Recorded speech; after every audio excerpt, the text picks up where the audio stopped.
আমন্ত্রণ জানাচ্ছি কালবেলা লিড নিউজে। সাথে আছি আমি আফরোজা দিবা। আমাদের আজকের লিড নিউজের শিরোনাম, আইনগত সহায়তা অধিদপ্তর হচ্ছে। প্রতিবেদন করেছেন কবির হোসেন। দেশে সরকারি আইন সহায়তা কার্যক্রম এখন আর শুধু বিনা খরচে গরিব অসহায় মানুষের মামলা পরিচালনার মধ্যেই সীমাবদ্ধ নেই।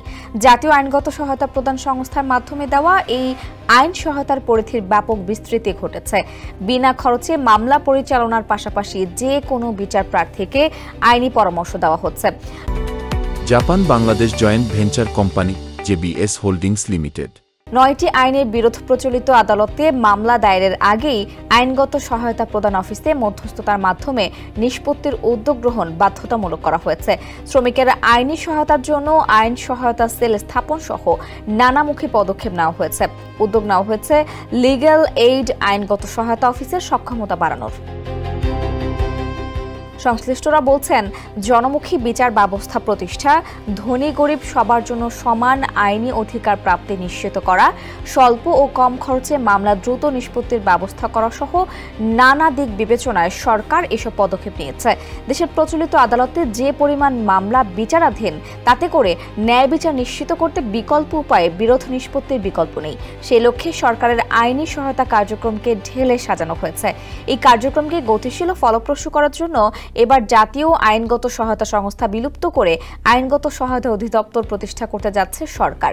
এরই মধ্যে আইনগত সহায়তা প্রদান আইন দ্বিতীয় দফায় সংশোধনের উদ্যোগ নেওয়া হয়েছে। সংশোধিত অধ্যাদেশের খসড়াও চূড়ান্ত করা হয়েছে।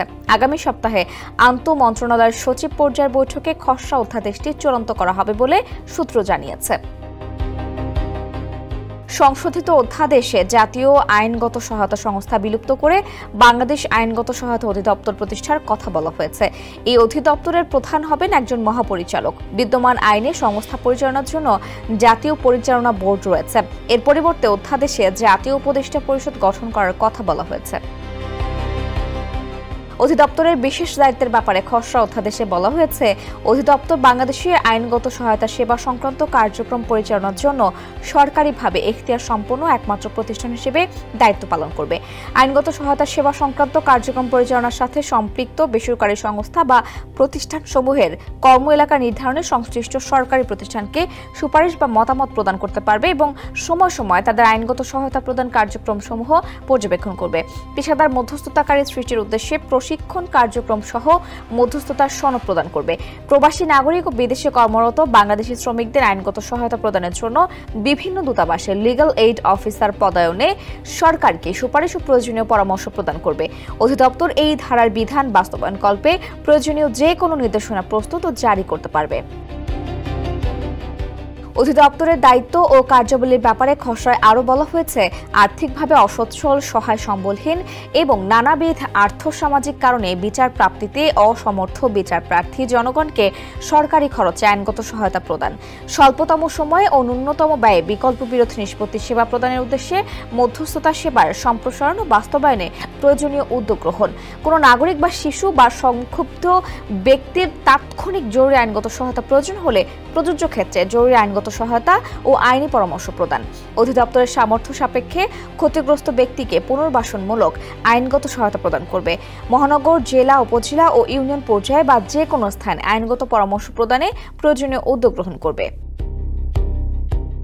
এতে বলা হয়েছে, আইনগত শিক্ষা বিস্তারে পদক্ষেপ গ্রহণ, আইন বিষয়ে মৌলিক ধারণালব্ধ জনগোষ্ঠীর হার বৃদ্ধির উদ্যোগ গ্রহণ, স্বেচ্ছায় আইনগত সেবা প্রদানে ইচ্ছুক জনগোষ্ঠী গড়ে তোলা, কেন্দ্রীয় থেকে তৃণমূল সব পর্যায়ে আইনগত সচেতনতা বৃদ্ধির উদ্দেশ্যে সভা, সেমিনার, গণশুনানি, উঠান বৈঠক, কর্মশালার আয়োজন ও প্রচারণামূলক কার্যক্রম গ্রহণ, জনসচেতনতামূলক তথ্য প্রচার, প্রচারণামূলক সামগ্রী তৈরি ও বিতরণ এবং প্রচারের জন্য উদ্যোগ গ্রহণ করা।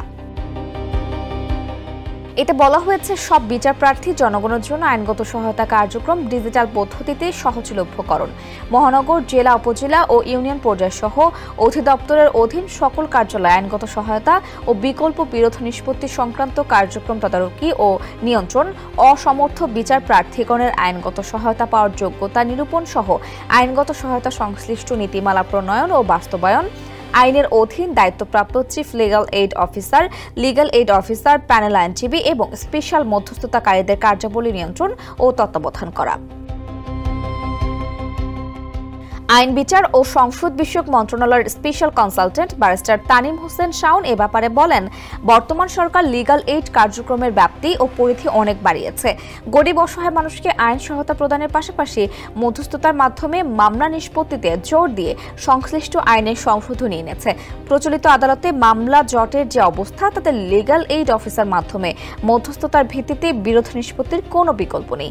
এই পদ্ধতিতে স্বল্প খরচে কম সময়ে বিরোধ নিষ্পত্তি করা সম্ভব।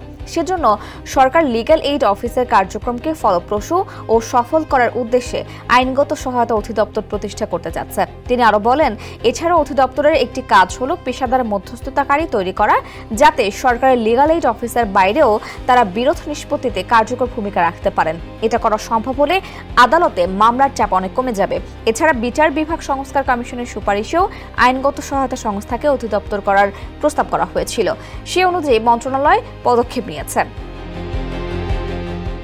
জানা গেছে, আর্থিক সংকটের কারণে যাতে নাগরিকরা আইনের আশ্রয় লাভের ক্ষেত্রে সমতার সুযোগ থেকে বঞ্চিত না হয়, এজন্য 2000 সালে আইনগত সহায়তা প্রদান আইন করা হয়।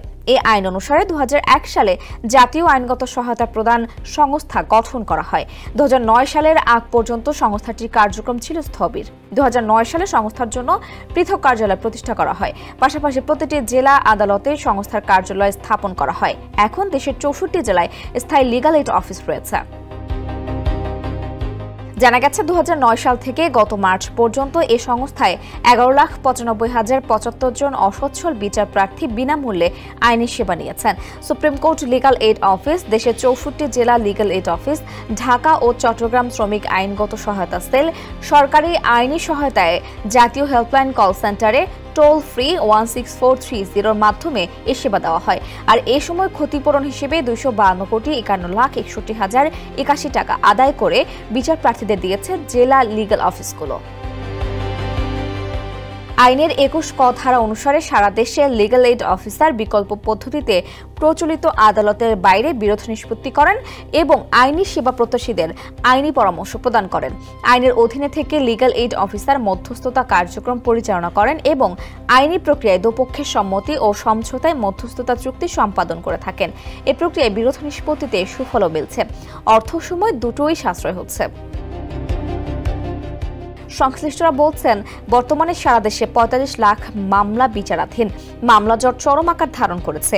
বিদ্যমান মামলার সঙ্গে প্রতিনিয়ত নতুন দায়েরকৃত মামলা যুক্ত হচ্ছে। মামলার সংখ্যানুপাতে বিচারকের সংখ্যা অপ্রতুল। এ অবস্থায় যেসব বিরোধ আপোষযোগ্য অথবা সমঝোতায় দ্রুত এবং সহজে নিষ্পত্তি করা সম্ভব, সেসব বিরোধ বা অভিযোগ চিহ্নিত ক্রমে মামলা দায়েরের আগে মধ্যস্থতার মাধ্যমে নিষ্পত্তি করা গেলে বিচার প্রার্থীরা যেমন উপকৃত হবেন, তেমনি এ খাতে রাষ্ট্রের অর্থব্যয়ও হ্রাস পাবে। সে লক্ষ্যে সরকার বর্তমানে লিগ্যাল এইডের মাধ্যমে যে পরিমাণ মামলা নিষ্পত্তি হচ্ছে, তার 3 গুণ বৃদ্ধির লক্ষ্যে গত 1 জুলাই আইন সংশোধন করে অধ্যাদেশ জারি করে। সংশোধিত অধ্যাদেশে লিগ্যাল এইড অফিসের পরিধি বাড়ানোর কথা রয়েছে। এছাড়া 9টি আইনের দেওয়ানি 5টি ও ফৌজদারি 4টি। বিরোধ ও অভিযোগে প্রচলিত আদালতে মামলা দায়েরের আগেই মধ্যস্থতার মাধ্যমে নিষ্পত্তির উদ্যোগ গ্রহণ বাধ্যতামূলক করা হয়েছে। এর মধ্যে 12টি জেলায় এই বিধান কার্যকর করা হয়েছে। জেলাগুলো হচ্ছে ফরিদপুর, ময়মনসিংহ, দিনাজপুর, রংপুর, সাতক্ষীরা, কুষ্টিয়া, কুমিল্লা, নোয়াখালী, রাঙ্গামাটি, সিলেট, মৌলভীবাজার এবং সুনামগঞ্জ। এছাড়া এই বিধান প্রয়োগের জন্য বিধি তৈরি করেছে সরকার। সংশোধিত অধ্যাদেশে পারিবারিক আদালত আইন 2023-এর ধারা 5-এ উল্লেখিত বিষয়, বাড়ি ভাড়া নিয়ন্ত্রণ আইন 1991-এ উল্লেখিত বিরোধ, সহকারী জজ আদালতের এখতিয়ারভুক্ত কটন সম্পর্কিত বিরোধ, state acquisition and tenancy act 1950-এর সেকশন 96-তে উল্লেখিত অগ্রক্রয় সম্পর্কিত বিরোধ, নন এগ্রিকালচার টেনান্সি অ্যাক্ট 1949-এর সেকশন 24-এ উল্লেখিত অগ্রক্রয় সম্পর্কিত বিরোধ, পিতামাতার ভরণ পোষণ আইন 2013-এর ধারা 8 অনুসারে পিতামাতার ভরণ পোষণ সম্পর্কিত বিরোধ, নেগোশিয়েবল ইনস্ট্রুমেন্ট অ্যাক্ট 1881-এর সেকশন 138-এ বর্ণিত চেক ডিসঅনার সম্পর্কিত অভিযোগ, অনধিক 5 লাখ টাকা মূল্যবান চেকের ক্ষেত্রে যৌতুক নিরোধ আইন 2008-এর ধারা 3 ও 4-এ বর্ণিত যৌতুক সম্পর্কিত অভিযোগ এবং নারী ও শিশু নির্যাতন দমন আইন 2000-এর ধারা 11 গ-তে বর্ণিত যৌতুকের জন্য নির্যাতন সম্পর্কিত অভিযোগে মামলা দায়েরের পূর্বে মধ্যস্থতার মাধ্যমে নিষ্পত্তির উদ্যোগ গ্রহণ বাধ্যতামূলক করা হয়েছে। অধ্যাদেশে 9টি আইনের বিরোধের বিষয়ে মামলা পূর্ব মধ্যস্থতা প্রক্রিয়ার উদ্যোগ গ্রহণের ব্যাপারে বলা হয়েছে।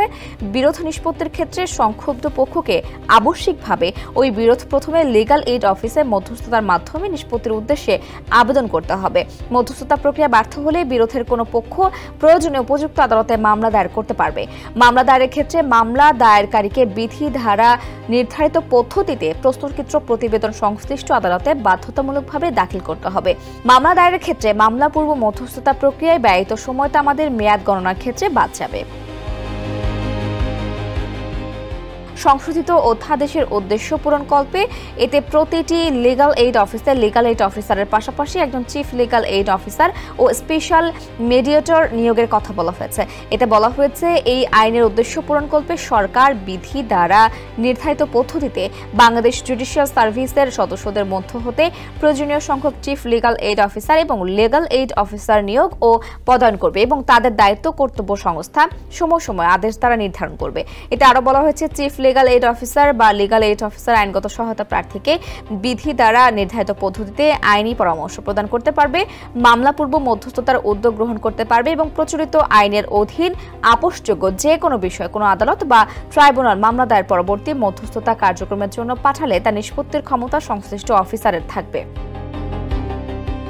মধ্যস্থতা চুক্তির কার্যকারিতা বিষয়ে আইনে বলা হয়েছে 1.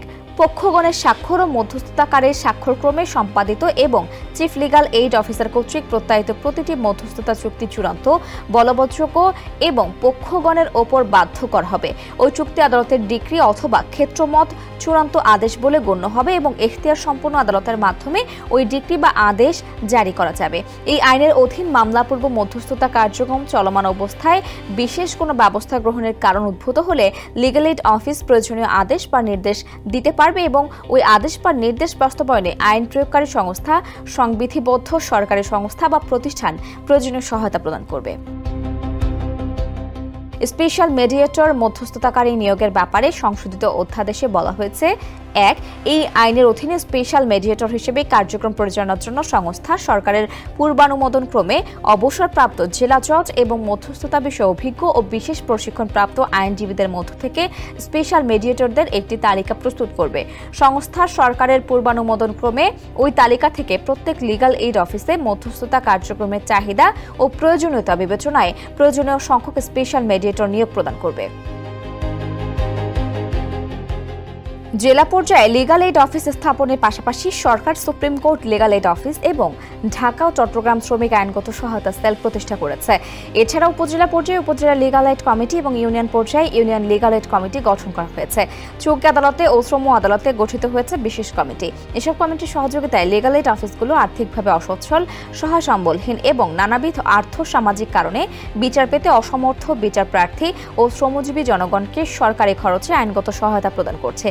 লিগ্যাল এইড অফিস প্রদত্ত আইনগত সেবার মধ্যে রয়েছে আইনগত পরামর্শ প্রদান, মামলা করার আগে বিরোধ নিষ্পত্তি করা, প্রি কেস মিডিয়েশন, চলমান মামলা রেফার করার ভিত্তিতে বিকল্প বিরোধ নিষ্পত্তি করা, পোস্ট কেস মিডিয়েশন, বিনামূল্যে ওকালতনামা সরবরাহ, মামলা পরিচালনার জন্য আইনজীবী নিয়োগ, আইনজীবীর ফি পরিশোধ, মধ্যস্থতাকারী বা সালিশকারীর সম্মানী পরিশোধ, বিনামূল্যে রায় কিংবা আদেশের নকল সরবরাহ, ডিএনএ টেস্টের যাবতীয় ব্যয় পরিশোধ, ফৌজদারি মামলায় পত্রিকায় বিজ্ঞপ্তি প্রকাশের ব্যয় পরিশোধ এবং মামলার সঙ্গে সম্পর্কিত সংশ্লিষ্ট প্রবিধানমালায় নির্ধারিত প্রাসঙ্গিক সব ব্যয় পরিশোধ। সর্বশেষ নীতিমালা অনুযায়ী নির্ধারিত আয়কর সীমার নিম্নে বসবাসকারী যে কোনো ব্যক্তি, বীর মুক্তিযোদ্ধা বা যে কোনো শ্রমিক আইনি সহায়তা পাবেন। এছাড়া কর্মক্ষম নন, আংশিক কর্মক্ষম, কর্মহীন কোনো ব্যক্তি, বয়স্ক ভাতাপ্রাপ্ত ব্যক্তি, ভিজিডি কার্ডধারী দুস্থ মা, পাচারের ফলে ক্ষতিগ্রস্ত নারী ও শিশু, দুর্বৃত্ত দ্বারা অ্যাসেটদগ্ধ নারী ও শিশু, আদর্শ গ্রামে গৃহ বা ভূমি বরাদ্দপ্রাপ্ত ব্যক্তি, অসচ্ছল বিধবা এবং প্রতিবন্ধী ব্যক্তিদের সব ধরনের ফৌজদারি ও দেওয়ানি মামলায় আইনি সহায়তা প্রদান করা হচ্ছে। প্রতিটি আদালত অঙ্গনে রয়েছে আইনি সহায়তা দেওয়ার কার্যক্রম। দেশের সর্বোচ্চ আদালত থেকে অধস্তন আদালত পর্যন্ত এই কার্যক্রম বিস্তৃত। দেশের কোনো নাগরিক যেন আইনি সহায়তা থেকে বঞ্চিত না হন, সেজন্য সরকার বিষয়টির ব্যাপক প্রচার ও তাৎপর্য তুলে ধরার জন্য প্রতি বছর 28 এপ্রিল জাতীয় আইনি সহায়তা দিবস পালন করে আসছে।